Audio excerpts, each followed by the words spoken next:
185 miles per hour. On the morning of October 28th, 2025, at exactly 11 a.m. Eastern Time. These weren't just numbers on a screen, they were a warning, they were history in the making. And for the people of Jamaica, they were minutes away. Because at that exact moment, the eye wall of Hurricane Melissa, the strongest hurricane ever to strike Jamaica, was carving a path of destruction across the island's western coast. The satellite didn't lie. The reconnaissance aircraft didn't lie. And the people who lived through what came next, they will never forget. Tonight, we're going inside the storm that rewrote the record books. We're tracking every hour from the moment it formed as a disturbance in the Caribbean to the catastrophic landfall that left nearly 50 people dead across 3 countries. We have the reconnaissance data, the government reports, the survivor stories, and the science that explains how a hurricane can go from concerning to catastrophic in less than 24 hours. October 21st, 2025, 11 a.m. Eastern Time, the National Hurricane Center issues an advisory that, honestly, most people scrolled right past. Tropical storm Melissa had just formed, with winds at 45 knots, about 52 miles per hour.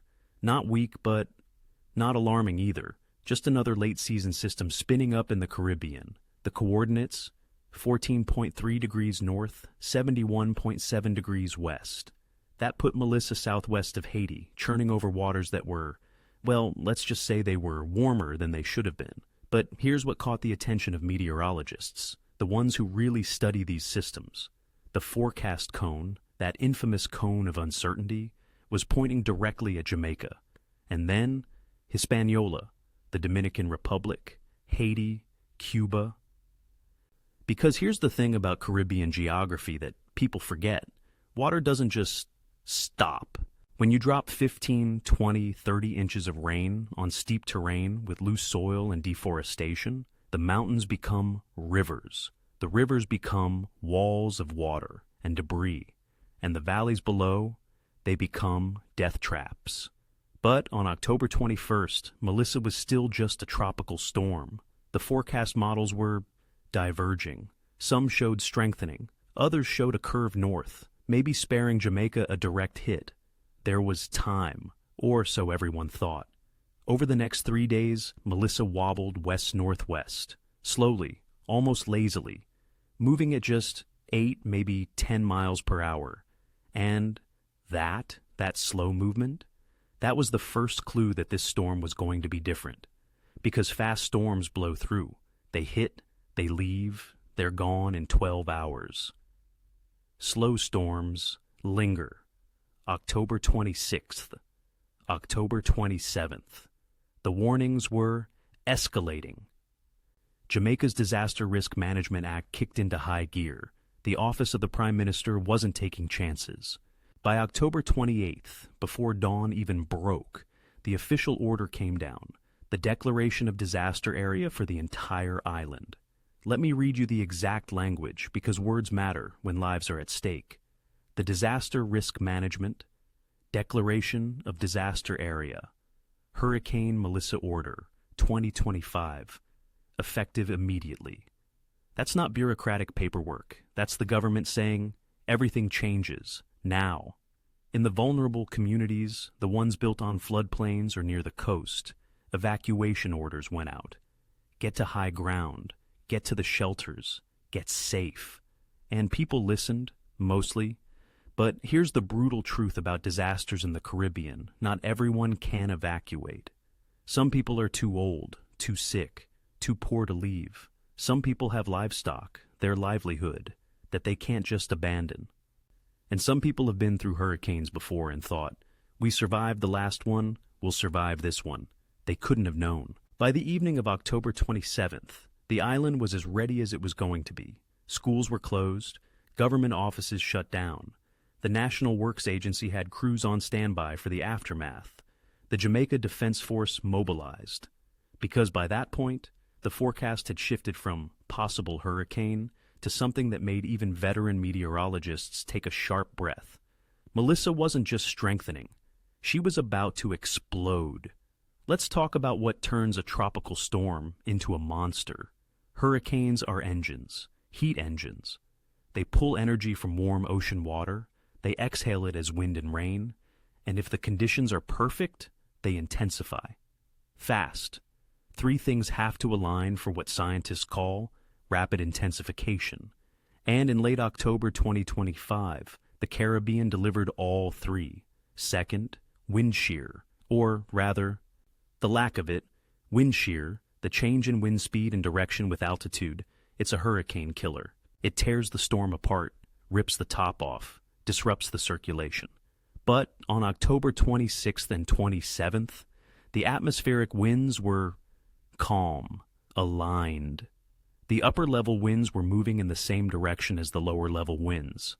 Melissa had a clear path to organize. And third, the internal structure. By October 27th, satellite imagery showed something meteorologists had been watching for: a ring of intense thunderstorms wrapping tighter and tighter around the center. The convection, the storms themselves, they were symmetrical. Perfect. Like a figure skater pulling her arms in for a spin. Melissa was about to spin up. Here's what the National Hurricane Center said in their advisory on the evening of October the 25th, and I quote, "Melissa is likely starting to rapidly intensify and is expected to become a major hurricane by tomorrow. Life-threatening flash flooding and mudslides are expected across Jamaica and Hispaniola. But knowing a storm will intensify and watching it actually happen, those are two very different things.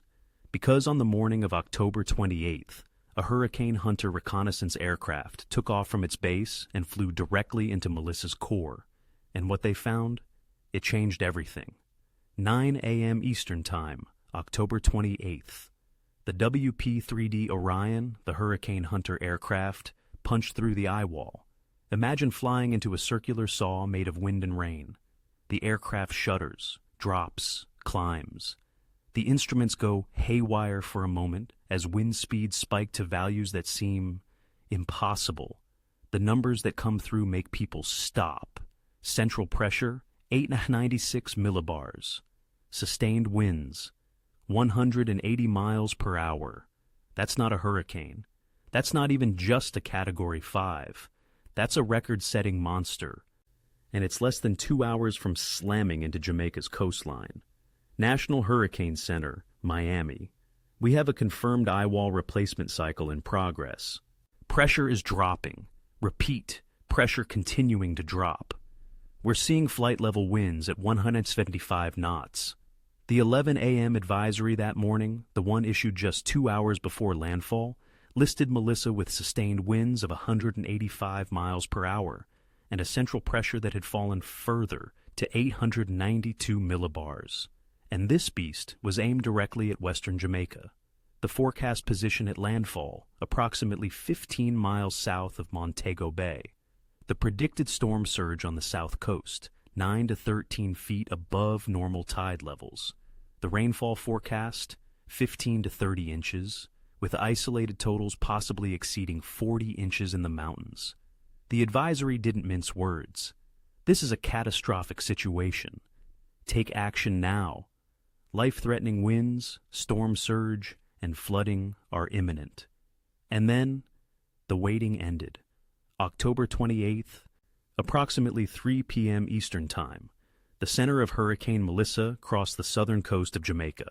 It came ashore near the town of Bluefields in Westmoreland Parish, just west of Black River, 15 miles south of Montego Bay. The world ended. Let me describe what 185-mile-per-hour winds actually do. Because we throw these numbers around, Cat 5, extreme winds, catastrophic damage, but what does that mean? 185 miles per hour is faster than a Formula One race car. It's fast enough to turn a piece of roofing metal into a guillotine, fast enough to strip bark off trees, to turn sand into a sandblaster, to make breathing actual breathing, almost impossible if you're caught outside. Roofs didn't just blow off, they exploded. Wood frame homes disintegrated, walls collapsing inward, outward, roofs cartwheeling across fields. Concrete homes fared better, but windows blew out, doors caved in, and anything not anchored, furniture, Refrigerators, cars became projectiles. The storm surge arrived first. A wall of ocean, 10, 11, 12 feet high, driven by 185-mile-per-hour winds, slamming into the southern coastline. Coastal roads vanished under brown, churning water. Fishing boats were ripped from moorings and thrown inland. Homes built near the shore, the ones where families had lived for generations, they were swept away. And behind the surge came the rain. 15 inches in 6 hours. 20 inches in 12. The rain fell so hard that it was difficult to see more than a few feet. Drainage systems, already old and struggling, were overwhelmed in minutes. Streets became rivers. Rivers became torrents. And in the mountains, the landslides began. They had nowhere to run. The eye of Melissa passed over Westmoreland and parts of Hanover Parish around 4 p.m. For 30, maybe 45 minutes, the wind stopped. The rain eased. People emerged from shelters, from bathrooms, from under mattresses and tables, and they saw devastation.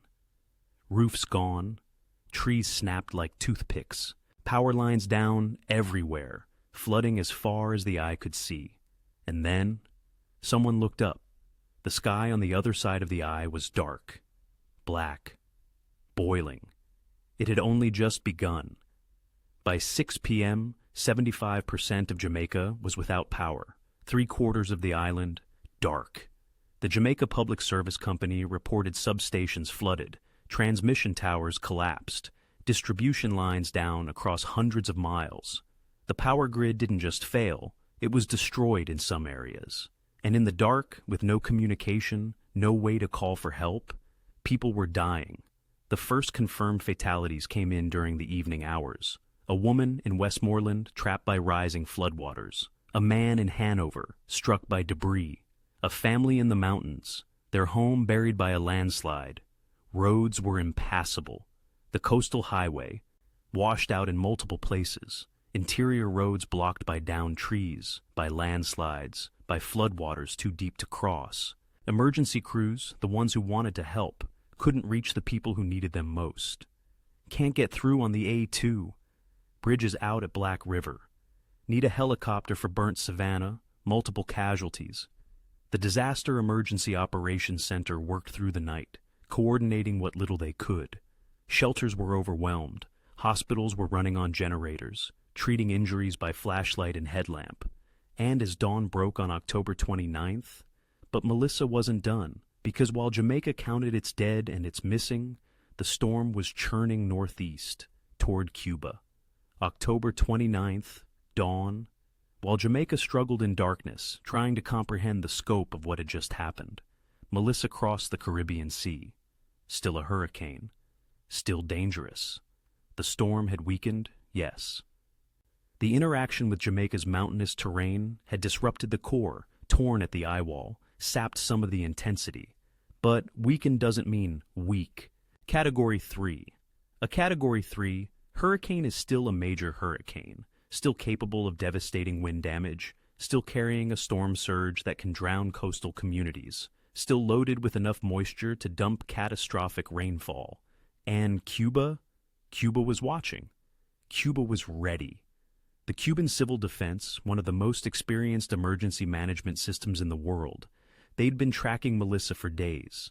They knew what was coming, and they weren't taking chances. By the time Melissa's outer bands reached Guantanamo province on the morning of October 29th, more than 700,000 people had already been evacuated from coastal towns, from river valleys, from anywhere that flooding could turn deadly. The government mobilized buses, trucks, whatever transportation they had. They opened shelters in schools, in community centers, in any building that could withstand hurricane-force winds. Because in Cuba, they've learned the hard way. Hurricanes don't negotiate. They don't care about politics or economics or pride. They just destroy. And you either get people out or you count the bodies afterward. The eye made landfall near Santiago de Cuba around 9 a.m. UTC. That's 5 a.m. local time. In the dark. In the pre-dawn hours when visibility is almost zero and fear is at its peak. The Cuban electrical grid, already fragile after years of infrastructure decay and economic hardship, failed across the eastern provinces. Millions plunged into darkness. But the evacuations? They saved lives. The wind damage was severe, the power outages widespread, but the early death toll in Cuba was lower than it could have been, much lower. Because when you move 700,000 people out of harm's way before the storm hits, you've already won the most important battle. But then came the rain. The fields flooded. Crops were destroyed, entire harvests, months of work, gone in a single night. For farmers already struggling with limited resources, this wasn't just economic damage. This was devastating. Communication systems failed, cell towers down, internet cut, landlines dead. For hours, the outside world had no idea what was happening in Santiago, in Guantanamo, in the rural communities that were always the hardest hit and the last to recover. The Cuban government reported initial assessments by midday on October 29th. Thousands of homes damaged, infrastructure destroyed, agriculture losses in the hundreds of millions. But casualties? The evacuations worked, the preparation worked, the system worked. But as Cuba began its long road to recovery, Melissa had one more target in her sights. And for this target, there would be no massive evacuation, no well-oiled emergency response, no infrastructure to save lives. Because Melissa's rain bands were about to drown Haiti. If you want to understand why the same hurricane causes different levels of devastation in different places, you need to understand Haiti. Haiti is the poorest country in the Western Hemisphere. That's not an insult. That's not political. That's just fact. Decades of political instability, rampant deforestation, infrastructure that barely exists in rural areas, and a population that's been hit by disaster after disaster after disaster until resilience becomes exhausted. They were barely functioning even on a good day. The rain started on the evening of October 28th, and it didn't stop. 10 inches, 15 inches, in the mountainous regions, 20, 25 inches over 48 hours. And here's what you need to understand about Haiti's geography. 80% of the country is mountains, steep mountains. Mountains that were once covered in forests that held the soil in place. But the forests, they've been cut down for firewood, for charcoal, for farmland that doesn't produce enough food but was the only option people had. So, when you drop 20 inches of rain on bare, steep slopes, the landslides began on October 29th. Petit-Gouave, a town southwest of Port-au-Prince. Survivors described hearing a roar, not thunder, not wind, but the sound of an entire hillside coming down. Mud, boulders, trees, houses, everything in its path just buried. In the river valleys, the flooding was catastrophic. The Grande Rivière de Nipes burst its banks. The Rivière de l'Artibonite, already one of the most flood-prone rivers in the Caribbean, became a torrent. Water levels rose 15, 20 feet above normal. The walls couldn't hold against the water. Reuters spoke to a survivor, a man from one of the affected communities. He described the water rising with terrifying speed. The water was at my waist. 10 minutes later, it was at my neck. He escaped. He climbed. He survived. Many didn't. By October 31st, as rescue teams finally reached some of the isolated communities, the preliminary death toll in Haiti was at least 30. 20 more were reported missing. Missing in Haiti, in this context, often means swept away by floodwaters, buried under landslides, gone in ways that mean a body may never be recovered. The infrastructure damage was beyond calculation. Not because it was more than Jamaica or Cuba, but because Haiti had so little infrastructure to begin with. The roads that washed out, they might not be rebuilt for years. The bridges that collapsed, there's no budget to replace them. The communities cut off by landslides, they were already isolated. Now they were marooned. International aid agencies scrambled to respond. The UN, the Red Cross, PASHO, the Pan American Health Organization. They airlifted supplies, set up mobile medical units, tried to assess the damage from the air because ground access was impossible in so many places. And, in disasters, days can mean death.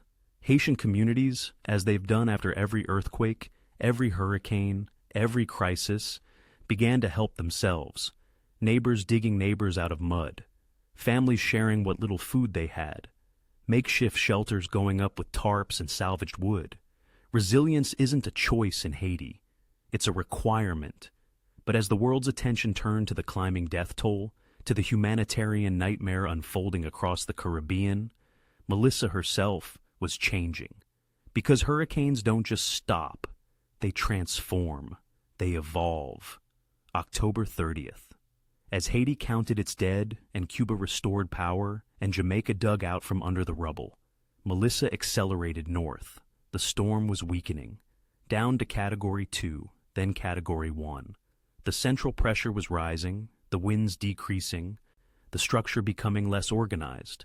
Interaction with land, cooler waters, increasing wind shear, all of it was sapping Melissa's tropical fury. But a Category 1 hurricane is still a hurricane. The Bahamas, which had watched Melissa's destructive path through Jamaica and Cuba with growing concern, issued warnings for the southeastern islands, Grand Turk, the Inaguas, the Acklins. Melissa's track took it west of the central Bahamas, far enough that the worst impacts, the catastrophic winds, the devastating surge, stayed offshore, but close enough that the outer bands brought heavy rain, gusty winds, dangerous seas. By the afternoon of October 30th, as Melissa churned north-northwest, the Bahamian government lifted most warnings. The worst had passed to the west. The islands had dodged, not a bullet, but a cannon shell. But there was one more island nation in Melissa's path: Bermuda. Bermuda is unique in the Atlantic hurricane world. It's a tiny island, just 21 square miles, sitting 650 miles off the coast of North Carolina, right in Hurricane Alley. And the people of Bermuda, they're experts at hurricanes. On October 30th, as Melissa accelerated northward, the Bermuda Weather Service issued tropical storm warnings. Not for a direct hit. The forecast track showed Melissa passing about 150 miles to the west. But 150 miles is close enough for tropical storm-force winds, heavy rain, and dangerous surf. Schools closed for October 31st. Ferry services were suspended. The causeway, the main connection between Bermuda's islands, was shut down to traffic. Government employees were told to stay home. The outer bands brushed Bermuda through the night of October 30th and into October 31st. Wind gusts to 50, 60 miles per hour. Heavy rain, maybe 2 to 4 inches. Rough seas that made even experienced sailors think twice. Bermuda had been spared. And as Melissa raced north into the open Atlantic, moving faster now, 25, 30 miles per hour. Something fundamental was changing. The storm was dying. But it wasn't disappearing. It was transforming. Here's what most people don't understand about hurricanes. They don't just vanish. They evolve. When a tropical system moves into the North Atlantic, when it encounters cooler waters and strong wind shear and begins to interact with the mid-latitude weather pattern, it undergoes something called extratropical transition. But an extratropical cyclone, the kind of low-pressure system that brings nor'easters and European windstorms, that's a cold core system. Its energy comes from the contrast between warm and cold air masses. The structure is asymmetric, frontal boundaries, temperature gradients, a completely different engine driving the storm. On October 31st, as Melissa moved northeast at 35 miles per hour, the National Hurricane Center forecast that the transition to post-tropical was imminent. The satellite imagery told the story.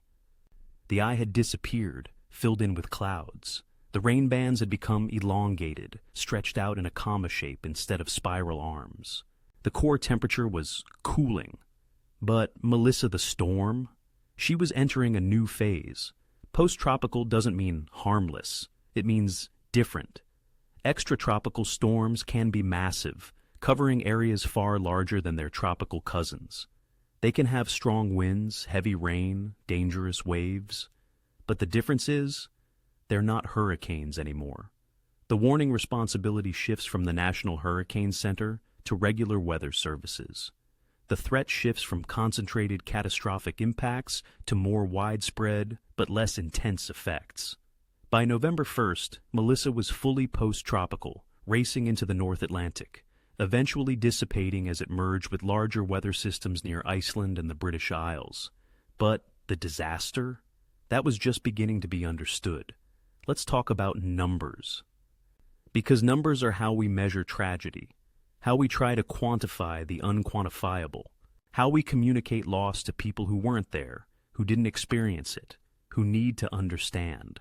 By October 31st, 2025, as the first comprehensive damage assessments were being compiled, the numbers looked like this: 49 confirmed deaths across the Caribbean, 19 in Jamaica, 30 in Haiti. Cuba's toll was lower, thanks to evacuations, but still counting. But death tolls only tell part of the story. In Jamaica, 75% of the island had been without power at the peak of the outage. By October 31st, crews had restored electricity to some areas, but hundreds of thousands were still in the dark.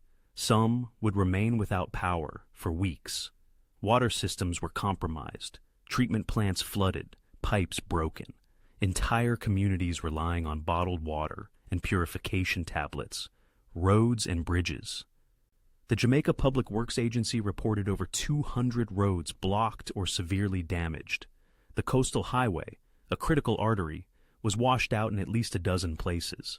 The port facilities, crucial for Jamaica's import-dependent economy, sustained significant damage. Cranes toppled, cargo containers scattered, dock infrastructure destroyed.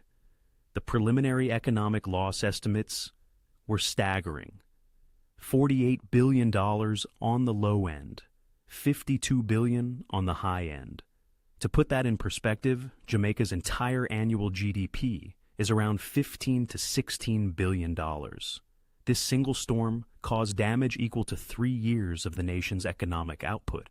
In Cuba, the agricultural losses alone were estimated in the hundreds of millions. Entire coffee harvests gone, sugarcane fields flattened.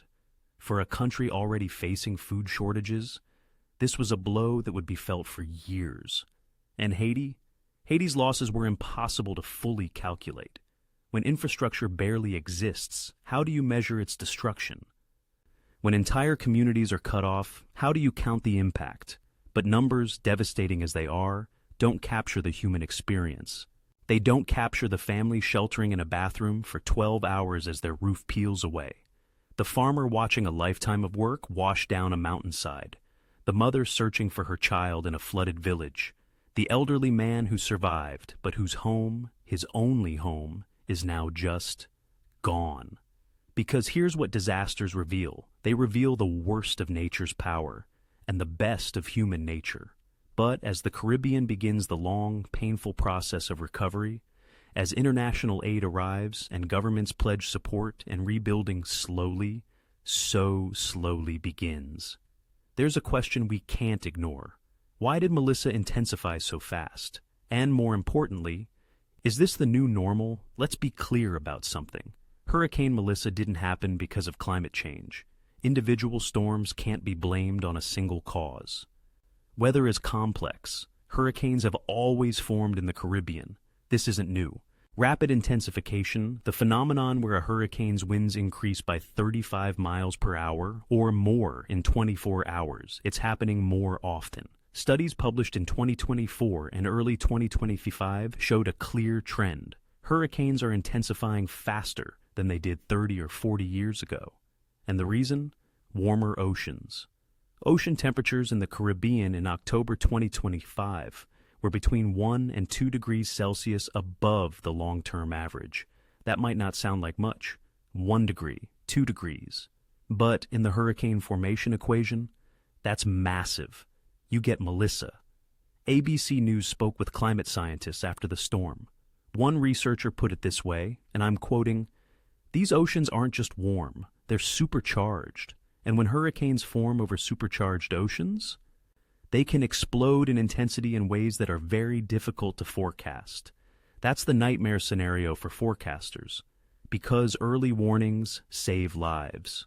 But if a storm goes from Category 1 to Category 5 in 18 hours, how much time do people really have to evacuate? Melissa intensified from tropical storm to Category 5 in about 72 hours. Fast, but not unprecedented. But within that 72 hours, there was a period where she jumped from Category 3 to Category 5 in less than 24 hours. And there's another factor that made Melissa so deadly. Something forecasters saw, but the public didn't fully appreciate until it was too late. She moved slowly. At her slowest point, Melissa was crawling at 8 miles per hour. That's walking speed. And slow storms do two things that fast storms don't. First, they drop more rain. A storm moving at 20 miles per hour passes over a location in maybe 6 to 8 hours. A storm moving at 8 miles per hour, it lingers for 15, 18, 24 hours. And all that time, it's dumping rain. Melissa's slow movement meant the surge had time to build, to pile up, to push farther inland than a faster storm would have. So, what does Melissa teach us? Lesson 1. Rapid intensification is the new challenge. Forecasting is good, but it's not perfect. And when storms intensify this fast, the margin for error shrinks. Lesson 2. Infrastructure matters. Cuba's evacuation system saved lives. Jamaica's shelter network saved lives. But infrastructure isn't just shelters. It's roads that don't wash out, bridges that don't collapse, power systems that can be restored in days, not weeks. That's not a failure of the Haitian people. That's a failure of decades of international neglect, political instability, and economic exploitation. Lesson 3. Storm surge and flooding. Kill more people than wind. Most of Melissa's fatalities in Jamaica and Haiti weren't from flying debris or collapsed buildings. They were from water. People need to understand when the forecast says life-threatening storm surge and catastrophic flooding, that's not hype. That's not exaggeration. And lesson 4, resilience is built. It's built with infrastructure investment, with disaster preparedness, with education, with communities that know what to do when the warning comes. Jamaica issued warnings, opened shelters, declared a disaster area before landfall. And while the toll was still tragic, it could have been so much worse. Cuba evacuated 700,000 people, and most of them survived. That's not luck. That's planning. Melissa is over. The rain has stopped. The winds have died. The storm has transformed and dissipated over the North Atlantic. Buildings will be rebuilt. Roads will be repaired. Power will be restored. Life will go on, because that's what life does. But the memory of October 28th, 2025, the memory of 185-mile-per-hour winds and 13-foot storm surge and neighbors helping neighbors in the dark, that will last forever. Hurricane Melissa, Jamaica's strongest landfall on record, Cuba's latest blow, Haiti's newest tragedy, 49 lives lost, billions in damage, an entire region changed. This was the storm that nobody fully expected.